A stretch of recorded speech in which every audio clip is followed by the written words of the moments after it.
رب اشرح لي صدري ويسر لي أمري واحلل عقدة من لساني يفقهوا قولي رب زدني علما بسم اللہ الرحمن الرحیم۔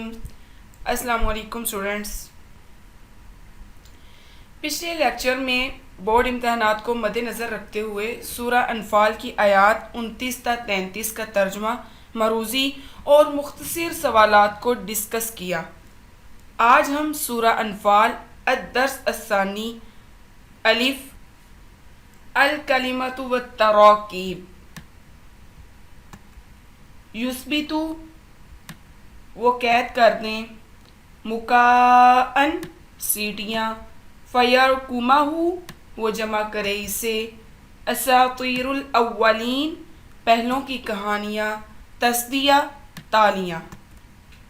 نیکسٹ ہے التمارین۔ پہلا سوال ہے، اس سبق میں تقویٰ کے کیا انعامات بیان ہوئے ہیں؟ تقویٰ کیا ہے؟ یعنی اللہ تعالیٰ سے ڈرنا۔ تو اس کے درج ذیل انعامات کون سے ہیں؟ نمبر 1، کھرے اور کھوٹے میں فرق و امتیاز کی قوت، برائیوں سے دوری اور اجتناب۔ نمبر 3، غلطیوں اور گناہوں کی معافی۔ اس سبق کی آیت نمبر 29 میں ارشاد باری تعالیٰ ہے، مومنو اگر تم خدا سے ڈرو گے تو وہ تمہارے لیے امر فارغ پیدا کر دے گا اور تمہارے گناہ مٹا دے گا اور تمہیں بخش دے گا، اور خدا بڑے فضل والا ہے۔ کہ اگر تم دنیا میں اللہ تعالیٰ سے ڈرتے ہوئے کام کرو اور تمہاری دلی خواہش یہ ہو کہ تم سے کوئی ایسی حرکت سرزد نہ ہو جو رضائے الہی کے خلاف ہو، تو اللہ تعالیٰ تمہارے اندر وہ قوت پیدا کر دے گا جو قدم قدم پر تمہیں بتاتی رہے گی کہ کون سا رویہ صحیح ہے اور کون سا غلط، کون سا کام رضائے الہی کے مطابق ہے اور کون سا اس کی ناراضگی کا سبب ہے۔ سوال نمبر 2 ہے، وَإِذْ يَمْكُرُ بِكَ الَّذِينَ كَفَرُوا میں کس واقعے کی طرف اشارہ ہے؟ آیت کے اس حصے کا ترجمہ یہ ہے، اور جب منکرین حق تیرے خلاف تدبیریں سوچ رہے تھے، تو کیا سوچ رہے تھے؟ کہ کفار کی وہ تدبیریں یہ تھیں کہ وہ حضور صلی اللہ علیہ وآلہ وسلم کو قید کر دیں یا قتل کر ڈالیں یا جلاوطن کر دیں، کیونکہ قریش مکہ کو یقین ہو گیا تھا کہ محمد صلی اللہ علیہ وآلہ وسلم مدینہ چلے جائیں گے اور جو خطرہ انہیں درپیش تھا وہ ان کے ہاتھوں سے نکل جائے گا۔ آپ صلی اللہ علیہ وآلہ وسلم کے بارے میں آخری فیصلہ کرنے کے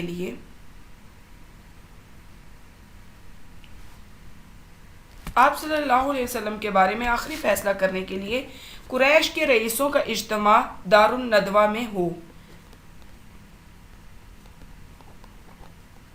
آپ کے بارے میں آخری فیصلہ کرنے کے لیے قریش کے رئیسوں کا اجتماع دار الندوہ میں ہوا۔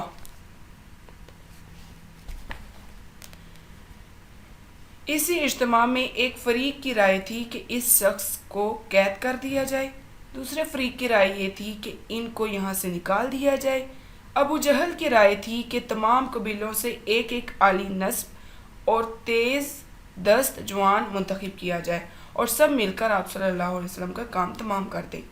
اس رائے پر اتفاق ہو گیا اور قتل کے لیے آدمی بھی نامزد ہو گئے۔ قتل کا وقت بھی مقرر ہو گیا۔ جو رات اس کام کے لیے تجویز کی گئی تھی، اس میں ٹھیک وقت پر قاتلوں کا گروہ اپنی ڈیوٹی پر بھی پہنچ گیا، لیکن حضور اکرم صلی اللہ علیہ وآلہ وسلم ان کی آنکھوں میں خاک جھونک کر نکل گئے اور بنی بنائی تدبیر عین وقت پر ناکام ہو گئی۔ سوال نمبر 3 ہے، کفار کے مطالبے کے باوجود اللہ تعالیٰ نے ان پر عذاب کیوں نہیں نازل کیا؟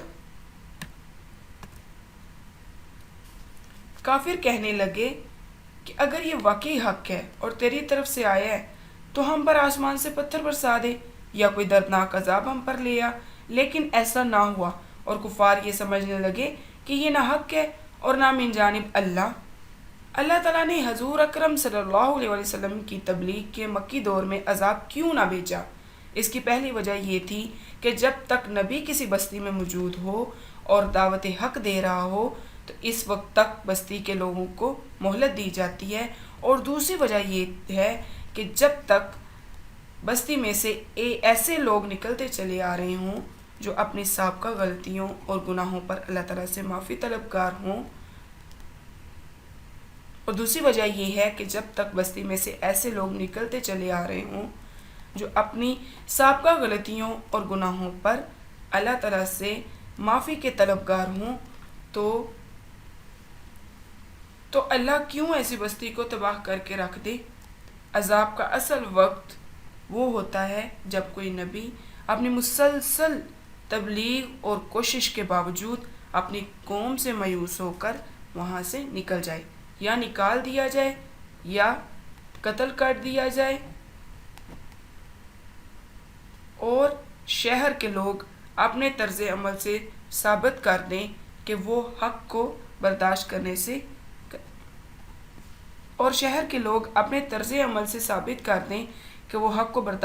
کے لیے تیار نہیں ہیں۔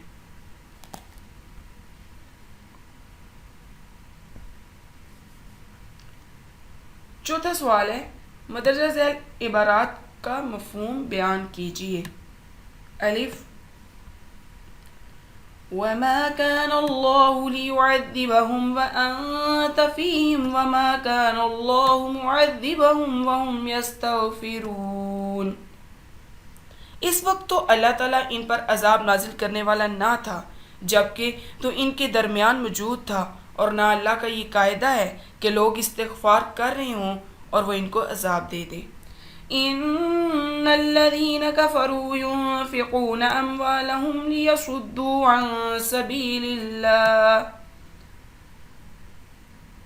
فسينفقونها ثم تكون عليهم حسرة ثم يغلبون۔ جن لوگوں نے حق کو ماننے سے انکار کیا وہ اپنا مال خدا کے راستے سے روکنے کے لیے خرچ کر رہے ہیں اور ابھی اور خرچ کرتے رہیں گے، آخر کار یہی کوششیں ان کے لیے پچھتاوے کا سبب بنیں گی، پھر وہ مغلوب ہو جائیں گے۔ اوکے، اللہ حافظ، السلام علیکم۔